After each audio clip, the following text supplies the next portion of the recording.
Assalamualaikum warahmatullahi wabarakatuh. Waalaikumsalam warahmatullahi wabarakatuh.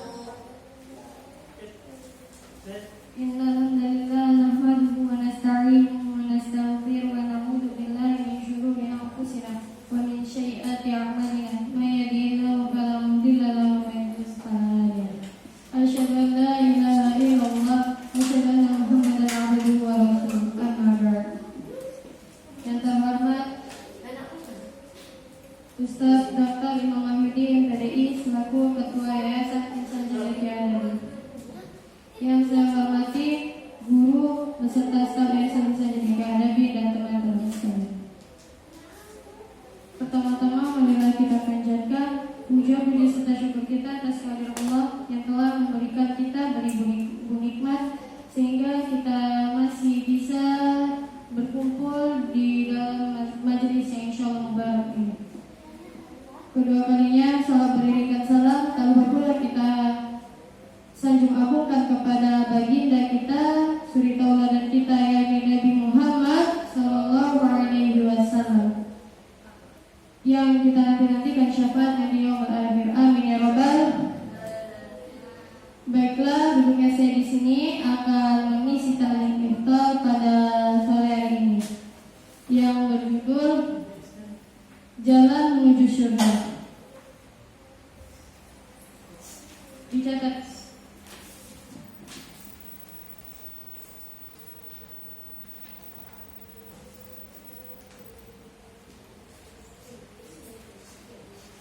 Jalan menuju surga yang pertama yaitu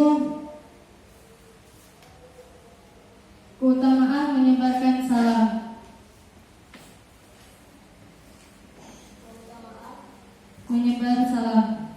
Menyebarkan salam. Let's go, udah nulis. Judulnya tadi apa? Juga Jalan menuju surga. yang pertama keutamaan menyebarkan salam. Rasulullah Shallallahu Alaihi Wasallam bersabda, Inna awlan nasi billahi man bada'ahum bis salam. Yang artinya sesungguhnya orang yang paling utama bagi Allah adalah orang yang memulai mereka dengan mengucapkan salam. Jadi salam merupakan salah satu sebab yang dapat memasukkan kita ke dalam surga. Sesungguhnya orang yang paling utama di sisi Allah dan yang paling dekat dengan kasih sayangnya Allah adalah orang yang memulai salam. Apabila kita bertemu dengan orang lain, mau itu kita kenal ataupun tidak kenal, mau dia miskin ataupun kaya, mau dari bangsa manapun, itu kita harus menyebarkan salam. Karena orang yang memulai salam atau yang menyebarkan salam itu orang yang paling utama di sisi Allah dan yang paling dekat dengan kasih sayang Allah.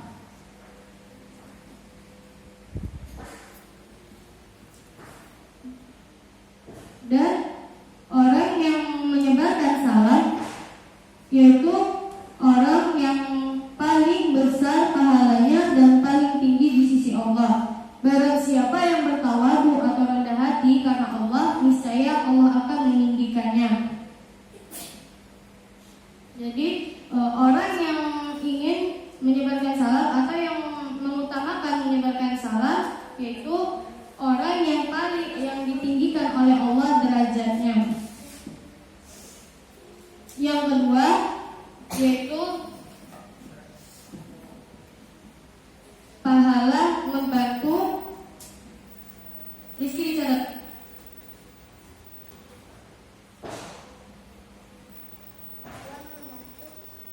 Manusia dalam masalah hutang.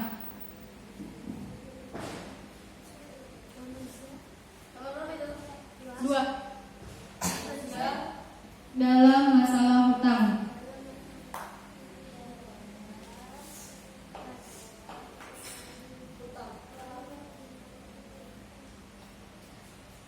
Jadi memudahkan orang miskin atau orang yang memiliki hutang, maka memberikan masa tenggang dan membebaskan hutangnya merupakan salah satu jalan untuk masuk surga.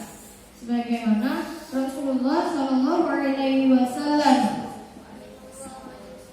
bersabda, "Man sarrahu ayyudiyahullahu min qurabi yawmal qiyamah wa ayyudilahu tahta arsyihi falyanzur mursira." Yang artinya, barang siapa yang senang untuk diselamatkan oleh Allah dari kegundahan pada hari kiamat dan diberikan naungan di bawah arsy-Nya, maka hendaknya dia memberi masa tenggang untuk orang miskin.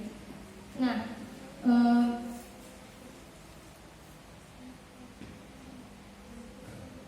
kita bisa melakukan dengan cara memberikan hutang kepada saudara kita se-Islam dengan apabila seseorang yang meminjam uang kepada kita atau hutang kepada kita, maka alangkah baiknya kita memberi masa tenggang ataupun melunasi hutangnya. Itu anggap saja sebagai sedekah. Karena melunasi hutang kepada saudara semuslim yaitu jalan masuk surga.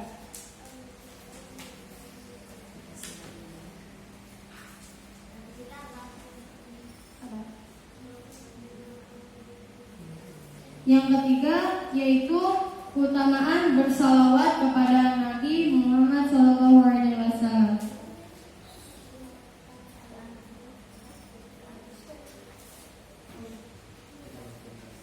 Rasulullah SAW bersabda, "Barang siapa yang bersalawat kepadaku 1 kali salawat, niscaya Allah akan bersalawat kepadanya 10 kali salawat. Dihapuskan darinya 10 dosa dan ditinggikan baginya 10 derajat." Nah, orang yang mau bersalawat kepada Nabi maka akan ditinggikan derajatnya oleh Allah dan Allah akan bersalawat kepadanya 10 kali. Dan 10 dosa dihapus oleh Allah apabila dia ingin bersalawat kepada Nabi. Ada seorang lelaki berkata, "Wahai Rasulullah, bagaimana pendapatmu jika aku menjadikan seluruh salawatku untukmu?" Beliau Shallallahu Alaihi Wasallam menjawab, "Jika demikian, Allah Subhanahu Wa Taala akan memberikan kecukupan bagimu dalam hal-hal yang kamu inginkan, baik dari urusan dunia maupun urusan akhirat." Nah, kalau kita bersalawat kepada Nabi, maka tadi yang Allah akan bersalawat 10 kali kepada kita, dan 10 dosa akan dihapus oleh Allah dan ditinggikan yang derajat.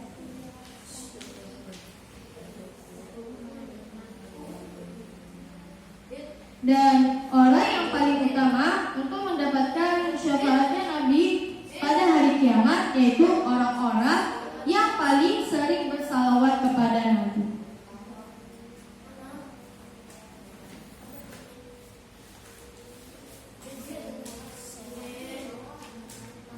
Yang keempat yaitu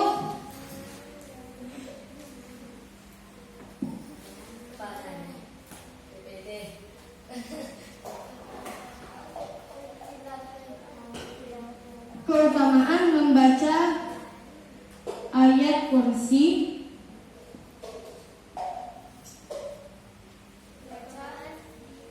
Keutamaan membaca ayat kursi dan sesungguhnya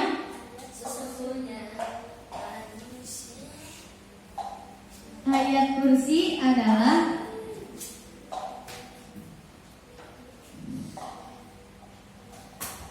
salah satu sebab masuk surga.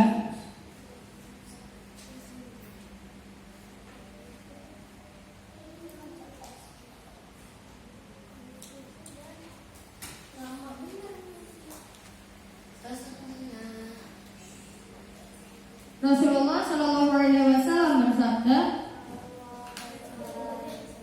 "Man qara'a ayatul kursi dubura kulli salati lam yamna'uhu min dukhulil jannata illa ayyamut." Yang artinya, barang siapa yang membaca ayat kursi setiap selesai sholat, maka tidak ada yang dapat menghalanginya untuk masuk surga kecuali jika dia mati. Nah, maksudnya yaitu jika dia mati, dia akan masuk surga dengan rahmat dan karunia-Nya Allah Subhanahu wa taala. Orang yang membaca ayat kursi setelah sholat tidak akan menghalanginya untuk masuk surga.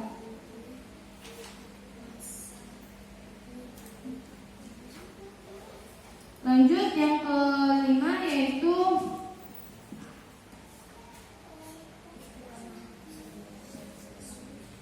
keutamaan membaca surat Al-Kahfi.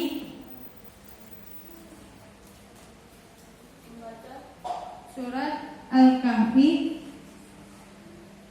pada hari Jumat.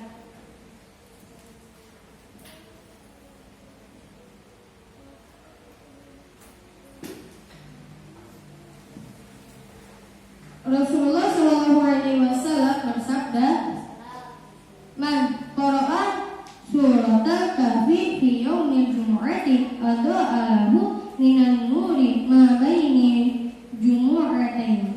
Ya, artinya, barang siapa yang membaca surat Al-Kahfi pada hari Jumat, niscaya Allah akan memberikan cahaya baginya di antara dua Jumat.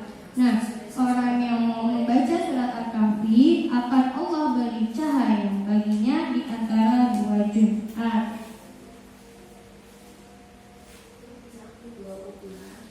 Jadi apabila di hari Jumat kita harus membaca surah Al-Kahfi, ya, kalau kita ingin mendapatkan cahaya dari Allah. Yang selanjutnya yaitu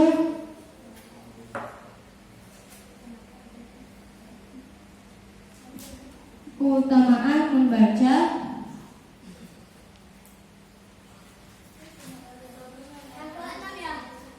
ya.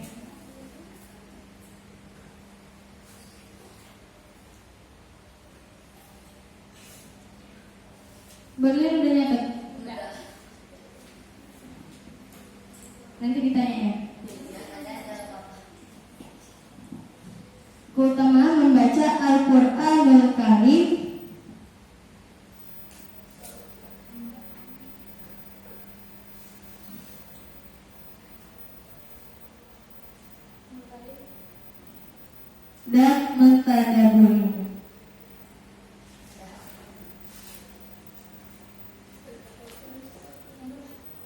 dan mentadabburinya.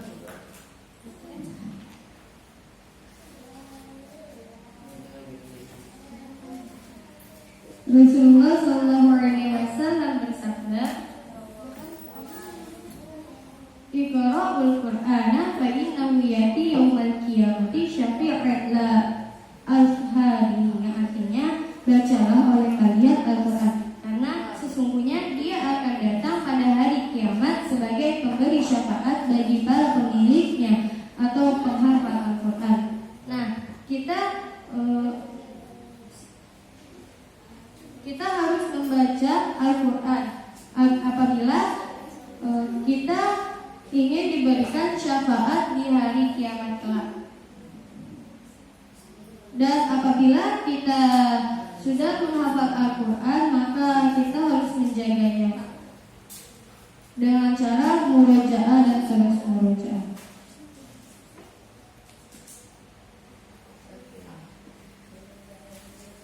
Jadi beribu-ribu ayat yang ada di dalam Al-Quran dan berapa ratus ribu buku yang ada di dalam Al-Quran, ayat-ayat Al-Quran, maka pahala membacanya begitu sangat agung. Sebagaimana Allah Subhanahu wa taala berfirman dalam Quran surat Yunus ayat 52.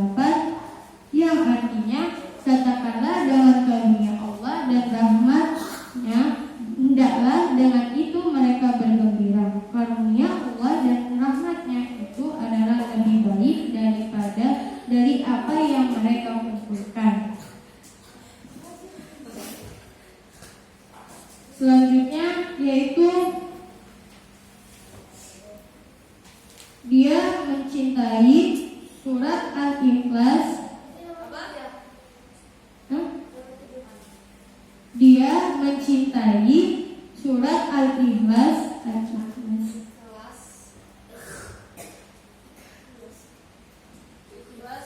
Maka dia pun dijanjikan surga. Dijanjikan surga. Janjikan surga.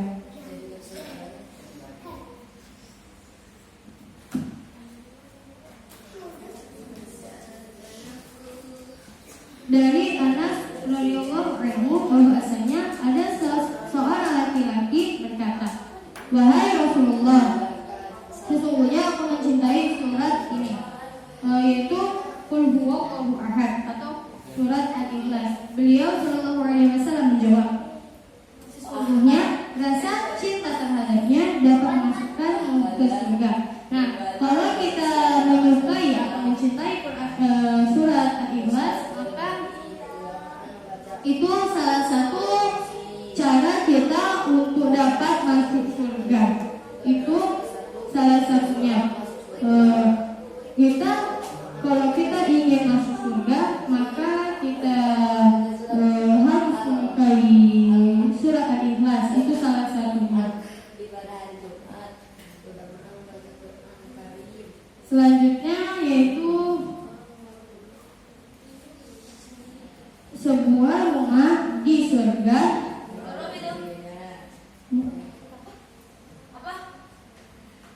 Sebuah rumah di surga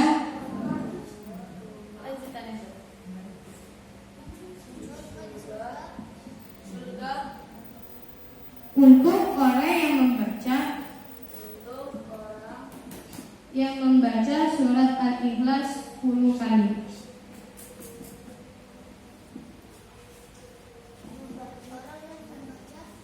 Surat Al-Ikhlas 10 kali.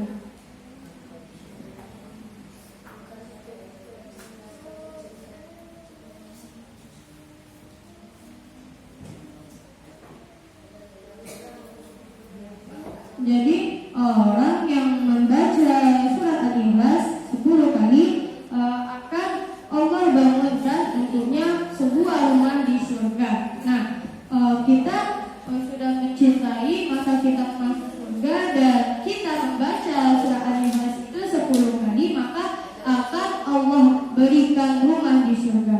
Azkarakat.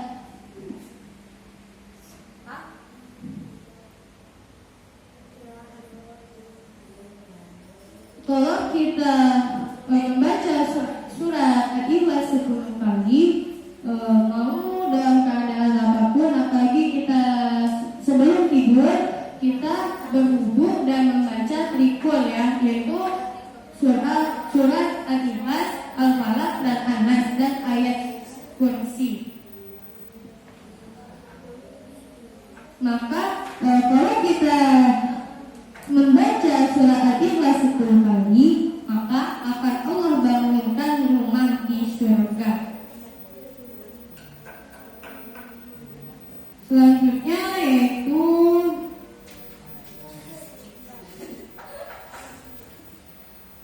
keutamaan pergi ke masjid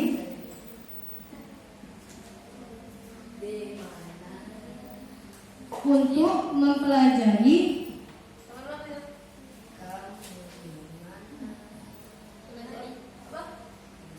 keutamaan pergi ke masjid untuk mempelajari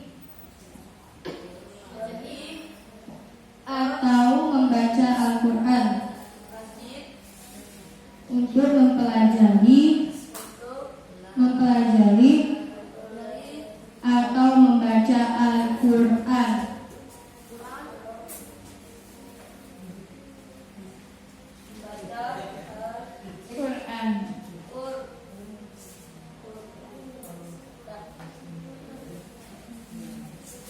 Rasulullah Shallallahu Alaihi Wasallam bersabda, Siapakah di antara kalian yang setiap hari ingin pergi ke Butan atau ke Al-Redi lalu pulang dengan membawa 2 unta yang punuknya besar tanpa melakukan dosa dan memutus tali silaturahim? Kami pun berkata, wahai Rasulullah, kami menginginkan hal tersebut. Beliau Shallallahu Alaihi Wasallam bersabda, tidaklah seorang dari kalian pergi ke masjid lalu dia belajar atau membaca 2 ayat dari kitab Allah Subhanahu Wa Taala atau Al-Quran, itu lebih baik baginya daripada 2 unta. 3 ayat lebih baik baginya daripada 3 unta. 4 ayat lebih baik baginya daripada 4 unta, dan jumlah bilangan ayat itu lebih baik daripada unta-unta tersebut.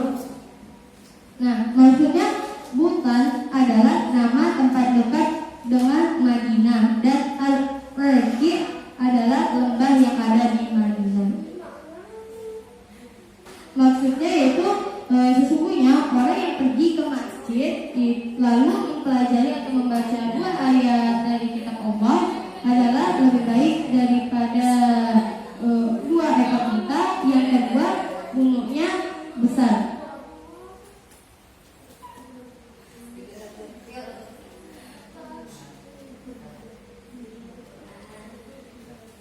Jadi banyak sekali kenikmatan yang akan kita raih bila kita dapat melakukannya, dan betapa banyak kesempatan yang kita telah sia-siakan di setiap hari jika kita melalaikannya. Jadi kita tidak boleh melalaikan kesempatan yang telah Allah berikan, dan kita harus memanfaatkan kesempatan-kesempatan tersebut apabila kita ingin masuk surga. Baiklah, sebelum saya tutup, kita akan masuk ke pertanyaan.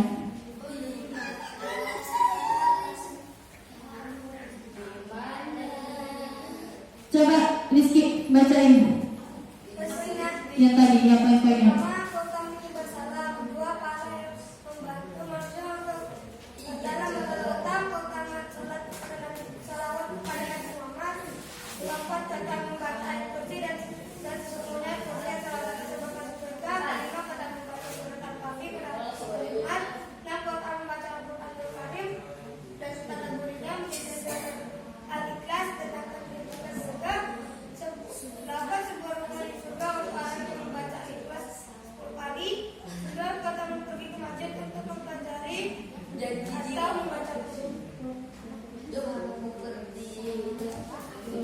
Apa yang dimaksud dengan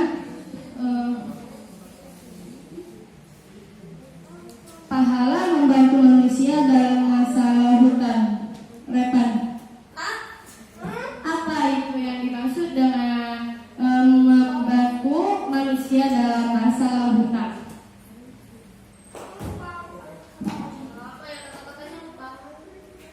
Lupa apa nggak perhatiin?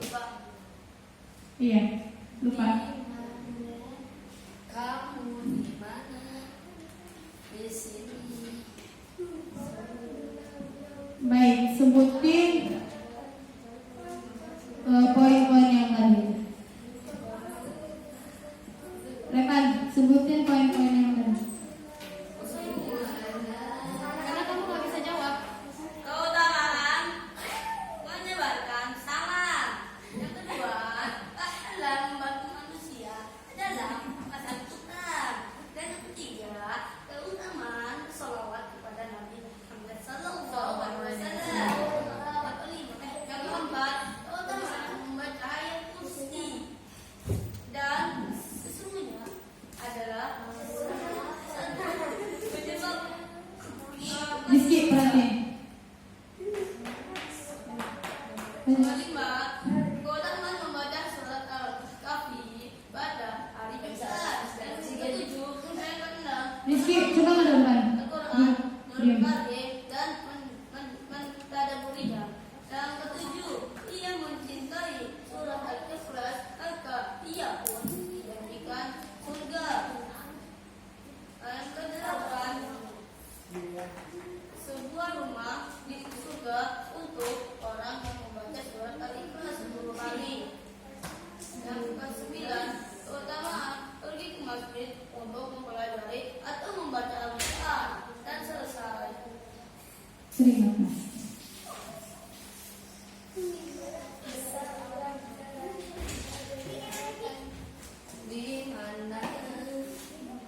Baik, waktunya sudah habis.